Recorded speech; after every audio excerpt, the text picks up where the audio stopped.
कैसे देखते हैं चुनावों को लेकर और कांग्रेस कितनी दावेदारी दे रही है?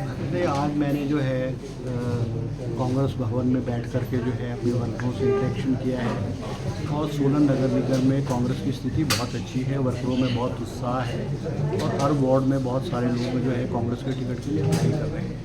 आज हमने बैठ के रणनीति भी बनाई है किस प्रकार से हम इस चुनाव को जीतेंगे, क्योंकि पिछली बार जब 2021 में बीजेपी की सरकार थी उस वक्त भी जो है सोलन नगर निगम को जो है हमने जीता है।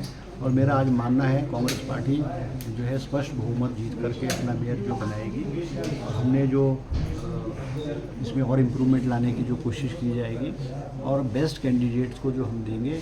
कांग्रेस पार्टी जो है एकजुट है, मिल करके जो है हम कांग्रेस पार्टी के चुनाव को लड़ेंगे और 2-3 दिन के अंदर जो है कैंडिडेट्स हमारे डिक्लेयर जो है कर दिए जाएंगे। क्या क्राइटेरिया है सर? जो देखो, क्राइटेरिया तो है, विनेबिलिटी सबसे बड़ा क्राइटेरिया है। जो जिताऊ कैंडिडेट होगा उसको टिकट दिया जाएगा और इस आधार पे नहीं दिया जाएगा कोई कि भाई किसी की लाइकिंग या डिसलाइकिंग हो गई या किसी को कोई पसंद करे ना पसंद करे। ये मुख्यमंत्री जी के स्पष्ट आदेश हैं कि हम हिमाचल प्रदेश के जो चारों नगर निगम के चुनाव हैं वो कांग्रेस पार्टी ने उसको जीतना है। वैसे तो हमारे नगर निगम के जो चुनाव होते हैं वो 100% पॉलिटिकल आधार पर नहीं होते हैं, क्योंकि वार्ड्स का महल्ले के किसी के आपस के जो रिलेशन एक दूसरे से होते हैं वो भी बहुत हद तक इस बात से डिपेंड करता है। तो जो कैंडिडेट्स अपने समाज में, अपने महल्ले में, अपनी लोकेलिटी में जो सोशल होगा उसको एक अपर हैंड भी होता है, ठीक है, क्योंकि ये चुनाव पॉलिटिकल सिंबल पे लड़े जा रहे हैं तो पार्टी की रिफ्लेक्शन भी जो है वो इस चुनाव में होती है। सर, बिंदल जी की एक वीडियो काफ़ी वायरल हो रही है जिसमें वो गाली देते हुए नजर आ रहे हैं, कैसे देखते हैं? देखो, मैंने बिंदल जी की जो है वो उनकी जो वीडियो है वो सुनी है, मैं वो रिपीट नहीं करना चाहूँगा क्योंकि अगर मैं रिपीट करूँगा तो महिलाओं के प्रति वो अपमान होगा। मगर बिंदल जी की जो वीडियो है वो बिंदल जी और भारतीय जनता पार्टी की महिलाओं के प्रति जो सोच है वो दर्शाती है। और ये जो ड्रामेबाजी जो है महिला आरक्षण बिल से संबंधित भारतीय जनता पार्टी कर रही है, शर्मनाक है, नौटंकी है, ये ड्रामा है। अगर आप में सही महीने में महिलाओं को आरक्षण देना चाहते हैं तो 2023 सितंबर में जब पार्लियामेंट से इस बिल को पास किया गया था, 2024 के लोकसभा चुनाव में क्यों नहीं किया उन्होंने? और 2023 के उस बिल में ये कहा था कि हिंदुस्तान में जब 2026-23 में सेंसस होगा उस सेंसस के आधार पे नए सिरे से डिलिमिटेशन होगी। मगर अचानक जब 5 राज्यों के चुनाव आए उनको जो है महिला आरक्षण बिल जो है वो याद आ गया और उनको पता था कि पार्लियामेंट में इनके पास, क्योंकि कॉन्स्टिट्यूशन की अमेंडमेंट के लिए जो है 2/3 मेजॉरिटी चाहिए होती है, बीजेपी के पास पार्लियामेंट में 2/3 मेजॉरिटी नहीं थी। इनको पता था कि इनका बिल गिरेगा, मगर 5 राज्यों के चुनाव को देखते हुए इन्होंने महिलाओं को लुभाने के लिए, उनके वोट लेने के लिए इस बिल को पेश किया है। और उसके बाद बिल गिरने के बाद जो है अब ये जगह जगह जा कर के नौटंकी कर रहे हैं। अभी मैं शिमला में इन्होंने जिस रैली में बिंदल जी ने वो बयान दिया है उस रैली में मैं नौटंकी देख रहा था कि बीजेपी ने पहली बार महिलाओं को स्टेज पे बिठाया और बड़े बड़े नेता जो नीचे बैठ गए। मैं ये पूछना चाहूँगा कि आज से पहले महिलाओं को स्टेज पे क्यों नहीं बिठाया? और आज के बाद भी आप याद रखना, आज के बाद भी बीजेपी को महिलाओं को उस मंच पे, स्टेज पे जगह नहीं मिलेगी। ड्रामेबाजी और हिमाचल प्रदेश और हिंदुस्तान की जनता बीजेपी की नाटकबाजी और ड्रामेबाजी को हम लोग पहचान चुके हैं। सर, स्वास्थ्य उपकरणों की बात की जाए, हिमाचल प्रदेश में दुगने से तिगने दामों पर बिक रहे हैं। यार ये इशू ना आज म्यूनसिपल कॉर्पोरेशन के चुनाव से है, ये इशू नहीं है।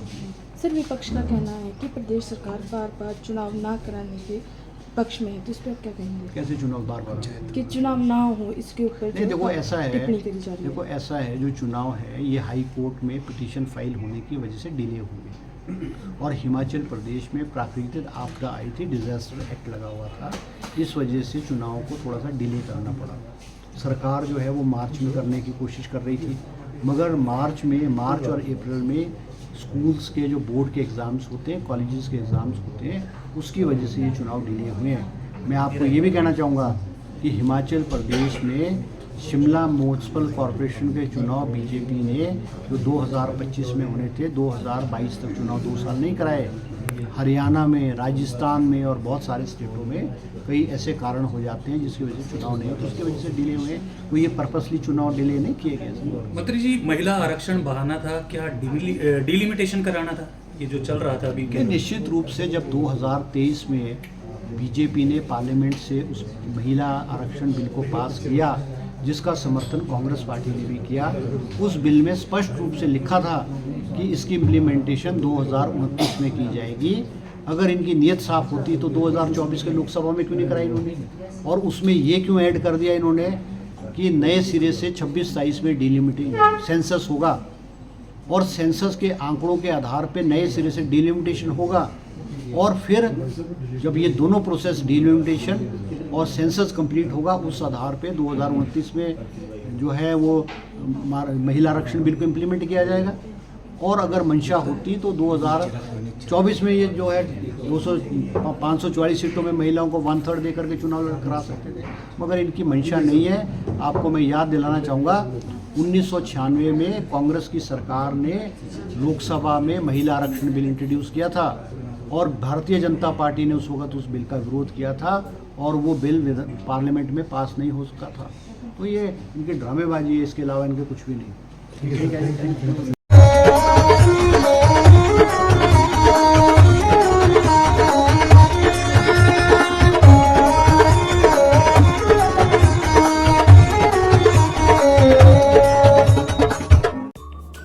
Namaskar, I'm Alka Bharadwaj, Principal Gurukul International School, Kunihar.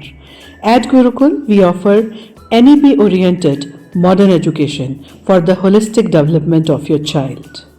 Admissions open now. Give your child the better foundation they deserve.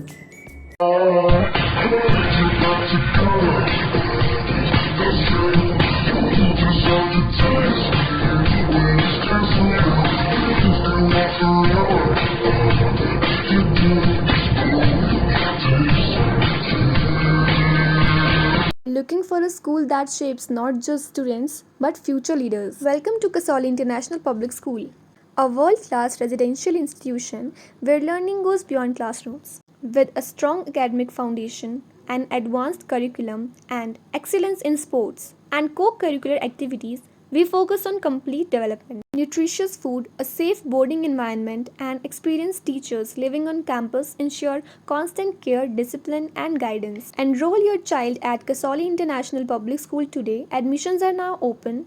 Give your child the future they truly deserve. Thank you.